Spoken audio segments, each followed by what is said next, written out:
prochaine masterclass Objectif Maroc, ce sera le 10 et 11 janvier 2026 à Marrakech, donc un week-end. C'est la 3e.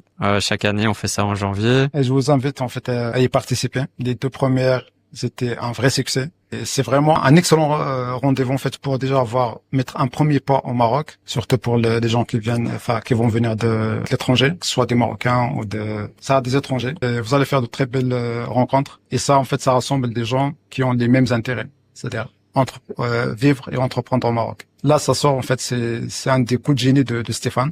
Je le félicite en fait d'avoir lancé ce concept et persévérer en fait à l'organiser chaque année parce que ça demande beaucoup de travail. Tu sais que j'hésite chaque fois à le faire. Hein. Je vais tout le temps te répéter en fait de pas abandonner parce que c'est un très bon rendez-vous. Ça rend service aux gens surtout et c'est très utile.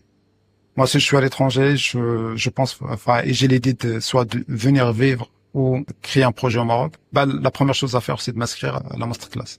C'est vrai que cette année, on a même des gens qui sont inscrits qui sont pas encore venus au Maroc. Et ils ont pas encore découvert le pays, tu vois. Ouais. Et ce sera pour eux l'occasion de découvrir et de... C'est une très belle entrée. Parce qu'on va rencontrer des gens qui sont déjà, en fait, présents sur le marché marocain, avec qui on peut échanger et avoir leur retour d'expérience. C'est quelque chose qui n'est pas facile d'avoir sans des rendez-vous comme ça. Moi, je conseille tout le monde. Même quand les gens en fait me contactent, je dis voilà une masterclass qui va être organisée en janvier, essayez de venir. Donc c'est 2 journées complètes. Il y a 3 intervenants par jour. On laisse du temps aussi pour les échanges. Et cette année, j'ai vraiment voulu développer le côté de faire intervenir des entrepreneurs du terrain et pas que des experts. Il y aura toi, il y aura mon notaire, mais il y aura aussi des femmes entrepreneurs et d'autres entrepreneurs. Donc ça va être intéressant. Ouais.